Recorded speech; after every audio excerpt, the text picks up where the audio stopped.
If there was one physical subject, one material subject that we should focus on, in my opinion, it is very clear that the head of the snake is the financial system.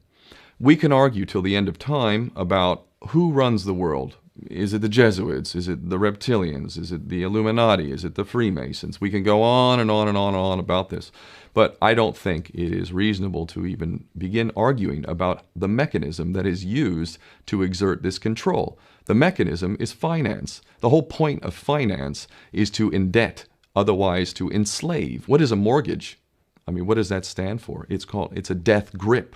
So when you get a mortgage, you have a death grip held over you because you are in debt. You don't even own the house. The bank owns the house that loans you the money to buy the house, unless you're fortunate enough to have all the money to buy it outright. And even then, you can be taxed by the government, and if you fail to keep up with those taxes, the government can then take it from you. The whole system is based on a financial fraud, which effectively takes the power that we have and it gives it to a tiny group of individuals who are running the world through the control of finance.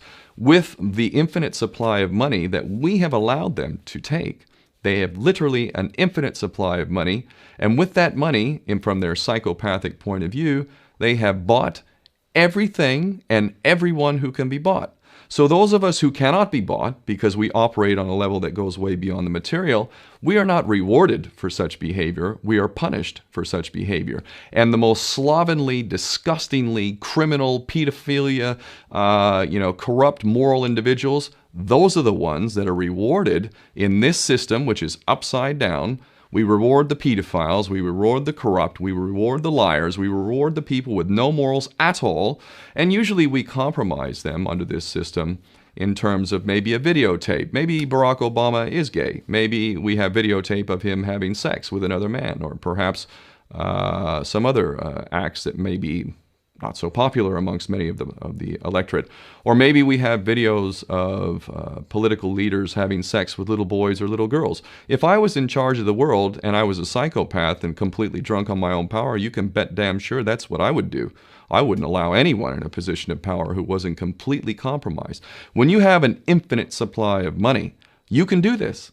Take that supply of money away, take that power back, put it in the hands of the people, get rid of fractional reserve banking, which is an obscenity in itself.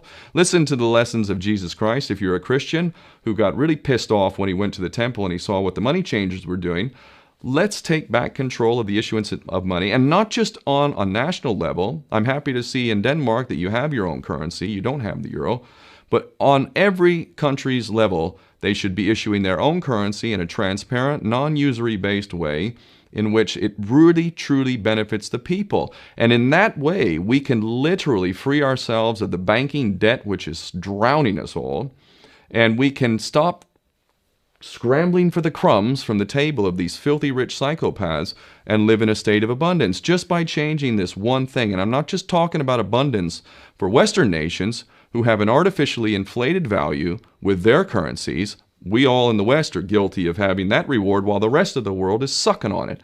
Every nation in the world can use a sensible financial policy to liberate themselves, to have world-class education, infrastructure. Everything that a healthy society would require can be had in the worst, most corrupt African country in any part of the world. We can all have that if we simply change that one thing. John F. Kennedy did that about 6 months before he was taken out. He issued United States notes as opposed to Federal Reserve notes. I can assure you the powers that be knew the power of that act, and they took him right out. So the bottom line is, if we as people understand this very simple principle, just this one thing, change this one thing, we can solve every other problem you can name. I don't care what the problem is. I can bring it back to the financial system and an infinite supply of money for a bunch of psychopaths who are running the world, as opposed to an abundant supply of money for all of us. So in that sense, I'm very optimistic. This is not rocket science. I am not the smartest guy in the room. We can all understand this. And as soon as we do, we can exercise the same power that we had, but relinquished, and we can have a future for ourselves and our children. There's a lot to be optimistic about, quite frankly.